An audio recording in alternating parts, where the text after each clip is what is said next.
নমস্কার, দর্পণ তঞ্জন ইউটিউব চ্যানেলে আপনাকে স্বাগত। বিজেপিতে ঢোল বেজে গেছে। রাজ্য বিজেপি যারা প্রধান বিরোধী দল দাবি করে নিজেদেরকে, তাদের নিজের দলের মধ্যে ঢোল বেজে গেছে। দিলীপ ঘোষ কেন দীঘায় মন্দিরে উদ্বোধনে উপস্থিত হয়েছেন, মমতা ব্যানার্জির ডাকে সাড়া দিয়ে গেছেন, তাই নিয়ে এখন বিজেপিতে বাজার গরম। দিলীপ ঘোষ কেন গেছেন ব্যাখ্যা দিচ্ছেন। অন্যদিকে যারা দিলীপ বিরোধী তারা মাঠে নেমে পড়েছেন। মাঠে নেমে পড়ে তারা দিলীপকে যা তা বলছেন। কেউ বলছেন দল থেকে বহিষ্কার করে দিতে হবে। এরকম নানা চলছে। একটা বিরোধী দলের এই চেহারায় বেশ শাসক দল বেশ মজা লুটছে। নির্বাচনের আর হয়তো 1 বছর 11 মাস 10 মাস বাকি। তার আগেই নিজেদের মধ্যে ঢোল বাজিয়ে একে অপরের বিরুদ্ধে, দলের নেতাদের বিরুদ্ধে, একে অপরের দায়িত্বশীল নেতারা তীব্র প্রচার শুরু করেছে। আর অসহায় বিজেপির কর্মীরা রাস্তায় পড়ে আছে।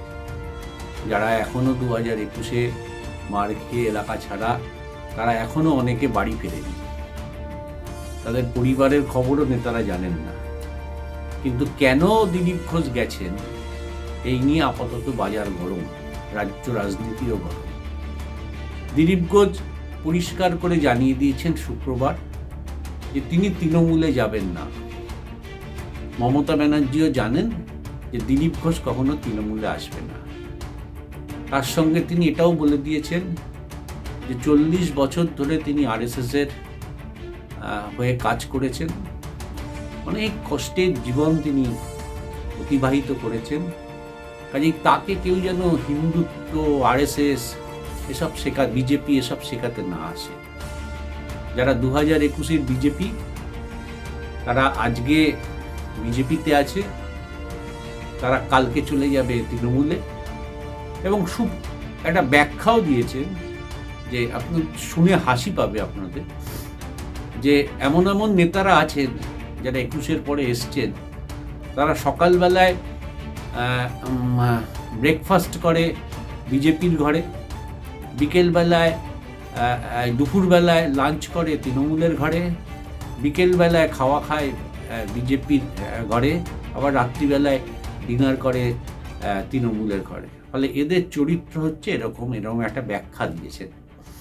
ফলে কে তৃণমূলপন্থী আসলে আর কে প্রকৃত বিজেপি, তাই নিয়ে এখন বাজার গরম করে দিয়েছে। আবারও বলছি, দিলীপ ঘোষ পরিষ্কার করে জানিয়ে দিয়েছেন চলতি সপ্তাহের শুক্রবার যে তিনি তৃণমূলে যাবেন না। এটা মমতা ব্যানার্জি ভালো করে জানেন। আর যারা ঢোল বাজিয়েছেন তার সম্পর্কে, তাদের তিনি প্যান্ট খুলে দেবেন। এখন প্যান্ট খুলবেন না গামছা খুলবেন না কাপড় খুলবেন, সেটা দিলীপ ঘোষের ব্যাপার। কিন্তু এটা পরিষ্কার যে বাজার গরম হয়ে গেছে। দিলীপ ঘোষ একটু প্রতিবাদী হয়ে উঠেছে। আরও যদি বলেন যে আমাদের অভিজ্ঞতা, যে আমরা প্রায় 4 দশক ধরে যারা বিজেপি বিটের রিপোর্টার, তাহলে বলবো যে দিলীপ ঘোষের মধ্যে একটা জেদ এসে গেছে। যে যারা তাকে অবজ্ঞা করেছে, যারা তাকে 2024-এর লোকসভা নির্বাচনে মেদিনীপুরে না দাঁড়িয়ে অন্য সিটে দাঁড় করিয়ে হারিয়েছে, দিলীপ ঘোষ যেন তাদের বিরুদ্ধে একটা চ্যালেঞ্জ ছুড়ে দিয়েছে। এবং এই চ্যালেঞ্জ শুধু যে দীঘার জগন্নাথ মন্দির উদ্বোধনকে কেন্দ্র করে নয়, এই চ্যালেঞ্জ তার বিয়েকে কেন্দ্র করে চ্যালেঞ্জ।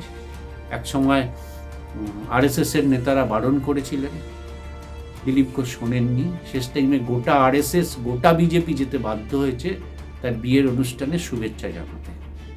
ফলে দিলীপ ঘোষের মধ্যে একটা জেদ চেপে গেছে যে প্রকৃত বিজেপি মুক্তকে রাখতে হবে বিজেপিতে, আর নকল বিজেপি মুক্ত করতে হবে বিজেপি থেকে।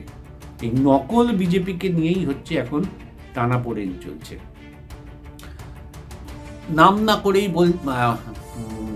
যার যার ইঙ্গিত আসছে, তাতে বোঝা যাচ্ছে যে কাদের দিকে এই ইঙ্গিতটা দেওয়া হচ্ছে। এদের কাউর মাথায় কেন্দ্রীয় নেতৃত্বের হাত আছে, কাউর মাথায় RSS এর হাত আছে, কিন্তু যারা প্রকৃত বিজেপি, যারা 40 বছর ধরে RSS করে তারপরে বিজেপি এসছেন, তারা কেন হারিয়ে যাবে? আর যারা 21-এর পর বিজেপিতে এসছেন, তারা কেন এই প্রকৃত বিজেপিদের অপদস্থ করবেন, এই প্রকৃত বিজেপিদের কার্যত অবহেলা করবেন, মানুষের কাছে ছোট করবেন? এই প্রশ্নটা কিন্তু দিলীপ ঘোষ তুলে দিয়েছেন। দিলীপ ঘোষ কি ভুল করেছেন? মুখ্যমন্ত্রীর ডাকে গেছেন কি গিয়ে কি হয়েছে? আগামী বিধানসভা নির্বাচনের আগে দিলীপ ঘোষ কি করে বলবেন যে এই মুখ্যমন্ত্রীর আমলেই তার বহু কর্মী দল বাড়ি ছাড়া, বহু কর্মী মারা গেছেন, হিন্দুত্বের আওয়াজ তোলার জন্য বহু মানুষ ঘরছাড়া হয়েছেন? এসব কি বলবেন? মানুষ কতটা আদৌ গ্রহণ করবেন? এখন যা পরিস্থিতি তাতে আদৌ গ্রহণ করবেন কিনা সন্দেহ, সেটা পরের ব্যাপার। কিন্তু ব্যক্তি দিলীপ ঘোষ, যিনি দাবি করেন যে তারই সভাপতিত্ব আমলে বিজেপি 40% ওপর ভোট পেয়েছে, যা আগে কোনো দিন পায়নি, 18টা লোকসভায় আসন পেয়েছে, যা আগে কোনো দিন পায়নি, 77টা বিধায়ক পেয়েছে, যা আগে কোনো দিন পায়নি। দিলীপ ঘোষ খুব পরিষ্কারভাবে বলছেন, প্রাক্তন যে সভাপতিরা তার সমালোচনা করছেন, তাদের একটা পঞ্চায়েত, একটা পৌরসভা সিট জেতার ক্ষমতা ছিল না। তারা কেন সভাপতি হয়েছিলেন তার উত্তর কেউ দিতে পারে না। তারা যদি দিলীপ ঘোষকে জ্ঞান দেয়, তাহলে দিলীপ ঘোষ কেন শুনবেন? এটা দিলীপ ঘোষই বলছেন। ফলে সব মিলিয়ে একটা জটিল ঘূর্ণাবর্তের মধ্যে উথাল পাতাল খাচ্ছে রাজ্যের প্রধান বিরোধী দল। ফলে কে ঠিক বলছেন, কে ভুল বলছেন, এই মুহূর্তে বলা হয়। কেন্দ্রীয় নেতৃত্ব মুখে কুলুপেটে বসে আছে। তারা না শুনছেন দিলীপ ঘোষের বক্তব্য, না শুনছেন দিলীপ ঘোষের পাল্টা যারা আছেন তাদের বক্তব্য। দুপক্ষই কিন্তু সবার বক্তব্য নিয়ে দিল্লিতে পাঠাচ্ছেন, কিন্তু দিল্লির এই মুহূর্তে যুদ্ধ হেনাতানা নিয়ে এত ব্যস্ত যে সব শোনার তাদের সময় নেই। কিন্তু শোনা যাচ্ছে যে উভয় পক্ষকেই চুপ করার জন্য একটা নাকি মৌখিক নির্দেশ দেওয়া হয়েছে, কিন্তু এখনো অবধি তার বাস্তবায়ন কিন্তু সেভাবে দেখা যাচ্ছে না। এইবার ভবিষ্যৎ কি আছে 26-এর নির্বাচনে? বিরোধী দলের যদি এই চেহারা হয়, একে অপরের বিরুদ্ধে যারা মুখ বলে পরিচিত, একাধিক মুখ আছে তো বিজেপিতে, মুখ বলে পরিচিত, প্রধান নেতা বলে যাদেরকে ধরা হয়, তারা যদি কাদা ছেঁড়াছড়ি করে এইভাবে, তাহলে মানুষ কেন ভরসা করবে এই বিরোধী দলের উপর? এই প্রশ্নটা কিন্তু উঠে গেছে।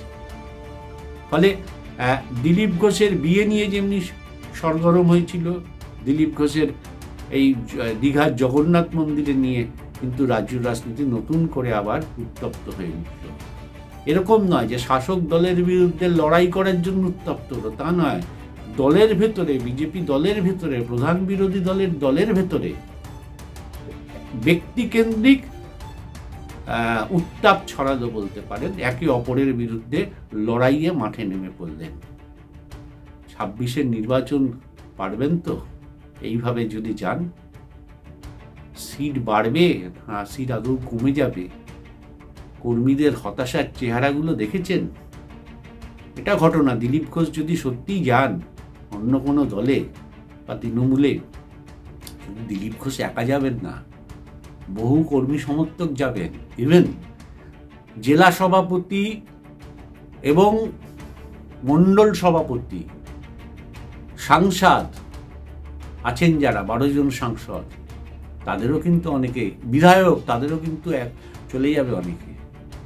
26-এর আগে সেই জায়গা সামাল দেওয়া কিন্তু কঠিন হবে। যদিও দিলীপ ঘোষ কিন্তু পরিষ্কারভাবে বলে দিয়েছেন সব জায়গায় তিনি বিজেপি ছাড়বেন না। এটা স্বয়ং মমতা ব্যানার্জিও জানেন, খুব দীপ্ত কণ্ঠে বলে দিয়েছেন। তিনি বিজেপিতে আছেন, থাকবেন, তাকে কেউ তাড়াতেও পারবে না। ফলে তিনি পার্টির নেতাদের বিয়ে করার সময় বলে দিয়েছেন যে তিনি একজন প্রাক্তন সভাপতি, প্রাক্তন সাংসদ, প্রাক্তন সর্বভারতীয় সভার সভাপতি। বহু সময় দেখা যায় তিনি গাড়ি পান না, গাড়ির তেল পান না, তেলের পয়সা পান না, ফলে বসার জায়গা পান না রাজ্য অফিসে গিয়ে। যেখানেই বসতে চান পরের দিন সেখানে তালা লাগিয়ে দেওয়া হয়, ফলে এইসব অভিযোগ তিনি কেন্দ্রীয় নেতৃত্বের কাছে পরিষ্কারভাবে, RSS এর কাছে পরিষ্কারভাবে বলেছেন যে এই যদি চেহারা হয় তাহলে ভবিষ্যতে দিলীপ ঘোষকে কে দেখবে। তাই তিনি বিয়ে করেছেন, যে একজন দেখার মানুষ রইল। কেন্দ্রীয় নেতৃত্বের কোনো উত্তর বা ব্যাখ্যা দিতে পারেননি, বরঞ্চ উল্টোটা হয়েছে যে গোটা কেন্দ্রীয় নেতৃত্ব, রাজ্য নেতৃত্ব গিয়ে তার পাশে দাঁড়িয়ে গেছে, তার বিয়ের শুভেচ্ছা জানিয়ে এসেছে। এবার এই ঘটনার পর কি বলে কেন্দ্রীয় নেতৃত্ব তার অপেক্ষায় রয়েছে। ঘটনাটা যেহেতু জগন্নাথের মূর্তি উদ্বোধন বা জগন্নাথ ধামের উদ্বোধন, হিন্দুত্বের ছোঁয়া রয়েছে, ফলে দিলীপ ঘোষ গেছেন, সেটাতে কি অন্যায় করেছেন না অন্যায় করেননি, কেন্দ্রীয় নেতৃত্ব কিন্তু এখনো পরিষ্কার বুঝতে পারছে না। এটা খুব পরিষ্কার যে RSS জানে যে তাদেরই আরেকটা প্রোডাক্ট মমতা বন্দ্যোপাধ্যায়, ফলে তার ওখানে গিয়ে অন্যায় বোধহয় খুব একটা করে। কিন্তু প্রকাশ্যে দাঁড়িয়ে এই যে বিতর্ক চলছে, এই বিতর্কটা তারা বন্ধ করতে চাইছেন, স্বাভাবিক চাইবে। দেখা যাক সেই বিতর্ক বন্ধ হয় কিনা। যত বন্ধ হবে তাড়াতাড়ি তত মঙ্গল, এই কারণে যে বিজেপি কর্মীরা কিন্তু খুব অসহায় হয়ে আছে, তাদের দিকে দেখার কেউ নেই। তারা গ্রাম ছাড়া, তারা বাড়ি ছাড়া, তারা এলাকায় মিছিল করতে গেলে মার খায়, পুলিশ তাদেরকে মিথ্যা মামলায় কেস দেয়, অহেতুকভাবে মধ্যরাতে এসে তুলে নিয়ে যায়। ফলে এইসব আছে, কিন্তু নেতাদের ওপরের নেতারা যাই লড়াই করুক, এইগুলো কিন্তু আছে। এদের অবস্থা কিন্তু সত্যি খুব সঙ্গীন হয়ে পড়ছে। নেতাদের এই লড়াইয়ে এর অবসান যদি না হয়, 26-এ বোধহয় বিজেপি যা সিট পেয়েছিল তার অর্ধেকও পাবে না। আজকের এপিসোড এইটুকুই, পরের এপিসোডে আসছে অন্য বিষয় নিয়ে। ধন্যবাদ।